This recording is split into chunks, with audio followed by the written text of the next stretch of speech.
Hello student, good morning. Today I am going to take your class, explain your subject Sanskrit व्याकरण chapter number पाठ number 15 ठीक है। तो 15 को हम देखते हैं बेटा।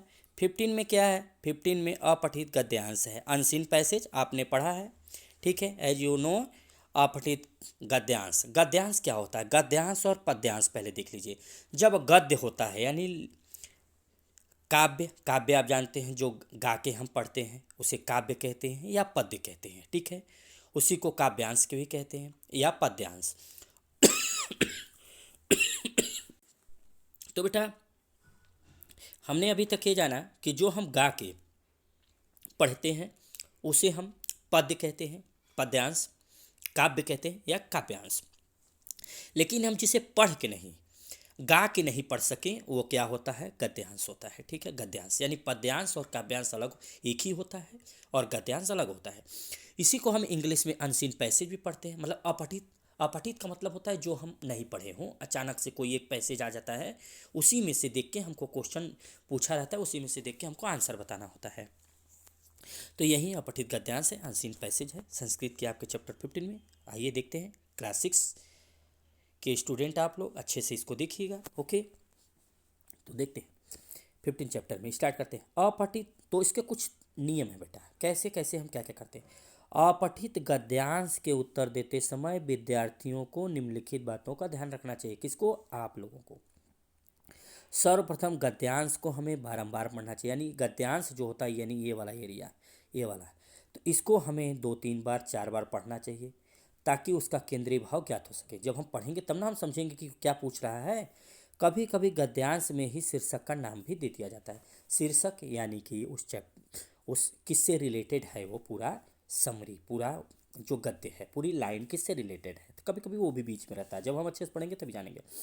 अन्य प्रश्न विषय वस्तु पर आधारित होते हैं, यानी किसी विषय पर जो विषय वस्तु को पढ़कर प्रश्नों के उत्तर निकल आते हैं। फिर देखिए उपपद और कारक विभक्तियों का ध्यान रखना चाहिए। कारक विभक्ति और उपपद और उदाहरण के शब्द पूरे ध्यान से लिखने चाहिए, ठीक है। उदाहरण के लिए आइए देखते हैं हम अपठित गद्यांश में स्टार्ट करते हैं हम। अपठित गद्यांश में हमारा ये स्टार्ट होता है ये, तो ध्यान से पढ़िएगा। ये देखिए क्वेश्चन है, 5 क्वेश्चन इसमें दिए गए हैं, क ख ग घ ङ में ये हैं। आप चाहें तो इसे भी पढ़ सकते हैं 1-2 बार, फिर इसे पढ़िए 2-3 बार, या तो इसे पढ़िए फिर इसका आंसर धीरे धीरे निकालिए। फिर देखिए भारतस्य उत्तर दिशायाम उच्चतमः पर्वत हिमालय अस्ति, यानी भारत की उत्तर दिशा में उच्च पर्वत का क्या, उच्च पर्वत कौन है? हिमालय है। यानी हम हिमालय के बारे में बात कर रहे हैं। अभी तक तो ये देखा अस्य शिखराणि सदा हिमनोच्छादितानि भवन्ति, इसका शिखर यानी ऊंचाई सदा हमेशा हिम से यानी बर्फ से ढकी हुई रहती हैं। भवंति देखिए यानी क्या है? बहुवचन। ऐसा हिम से, ऐसा हिम के आलय हिमालय कथते, ऐसा हम क्यों कहते हैं? क्योंकि हिम के आलय, हिम का जो आलय होता है यानी कौन? हिमालय की वजह से हम कहते हैं, ठीक है। यानी बर्फ ढका होता है इसीलिए तो हम हिमधन आलय कहते हैं, ठीक है।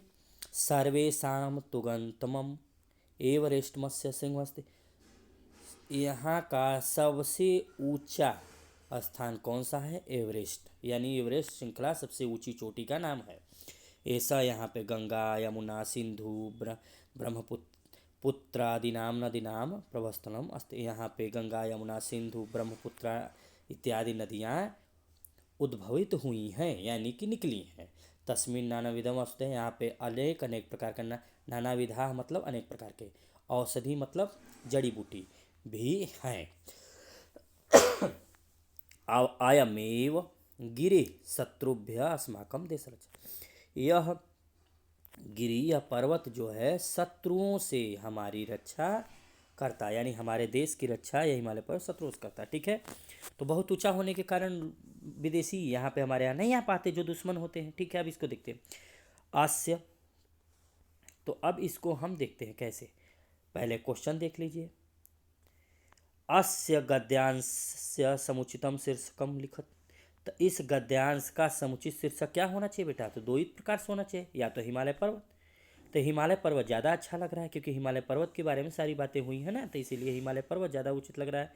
अशिष्करण कृता से संत, यहाँ का शिखर कैसा प्रतीत होता है? तो कैसा प्रतीत होता है यहाँ का शिखर?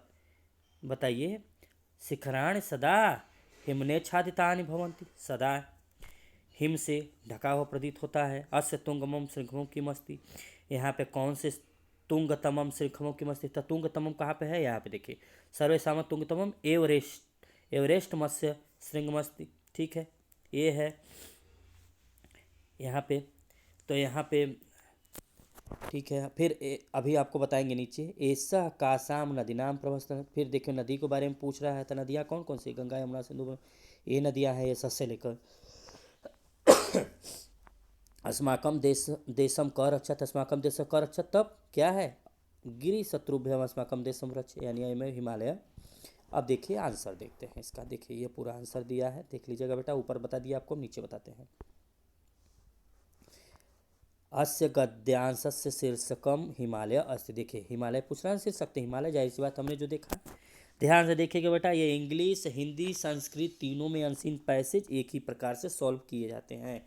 बस अंतर यह है कि आपको उसमें इंग्लिश मिलेगा, इंग्लिश में इंग्लिश लैंग्वेज, हिंदी में हिंदी लैंग्वेज, संस्कृत में संस्कृत लैंग्वेज मिलेगा। ठीक है। अशिष्करण कृत संत, देखिए ये हमने बताया था ना, हिमे नाछादितानि संति, हिम से। फिर तुंगतम पूछ रहा है यानी एवरेस्ट, देखिए एवरेस्टम मस्त। फिर नदी नाम के बारे में पूछ रहा है, गंगा, ऐसा गंगा यमुना सिंधु, देखिए ये है। फिर अस्माकम देश कर से, अस्माकम देशम हिमालय शत्रुभ्य रक्षत। मिल गया ना आपका आंसर। तो यही आंसर है बेटा। दूसरा देखिए पर चला है, रामायणम अस्माकम पवित्र, रामायण के बारे में बता रहा, यानी रामायण पवित्र ग्रंथ के बारे में। ठीक है। तो रामायण के बारे में, महान आदरो, रामायण को महान आदर के साथ लिया जाता है। सर्वे जना एतम ग्रंथ, सभी लोग इसको पढ़ते हैं, पढ़े हैं। महर्षि वाल्मीकि इदम ग्रंथ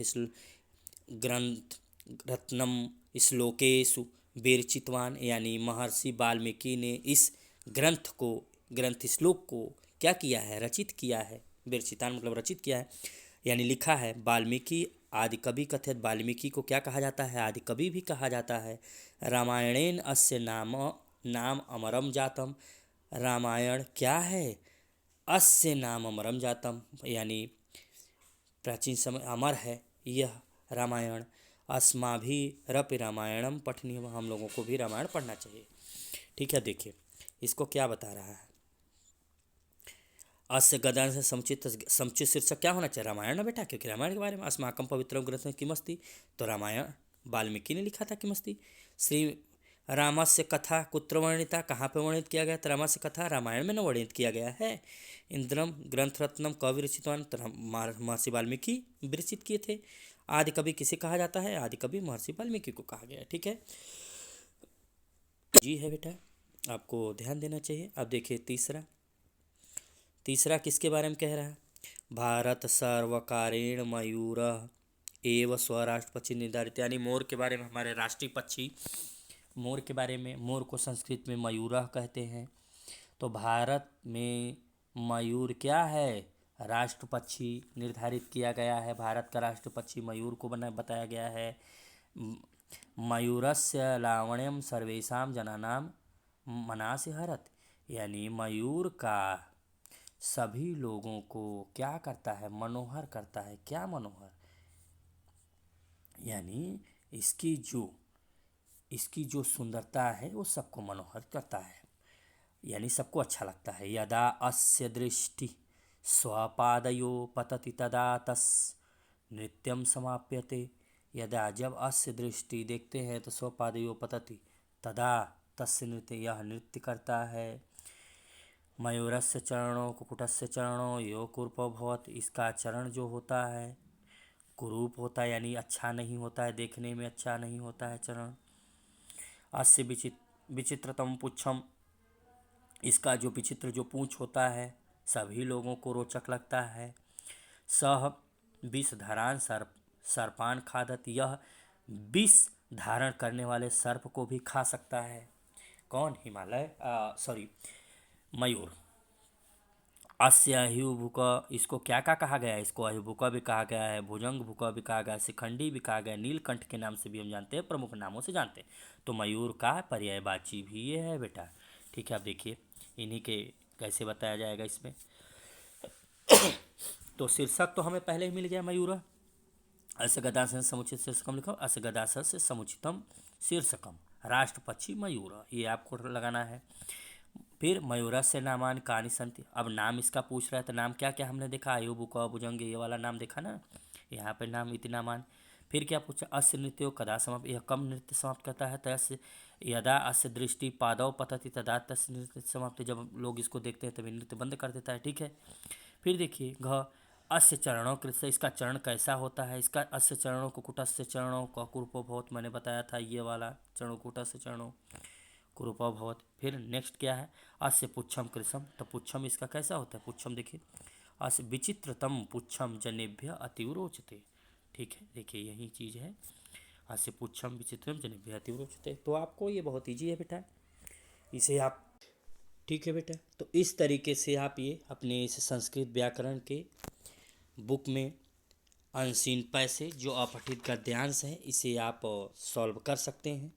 तो आप इसे देख लीजिएगा बेटा, अच्छे से पढ़ लीजिएगा, इन्हीं में से आपको सारा आंसर इन्हीं में से मिलेगा। ठीक है, सब का आंसर मिलता है। अच्छे से वॉच करिएगा अपने अनसीन पैसेज को, क्वेश्चन पढ़िए और आंसर दीजिए, सारा देख लीजिए बस। ठीक है, तो आपका ये चैप्टर कंप्लीट यहीं पे होता है। Okay, thank you.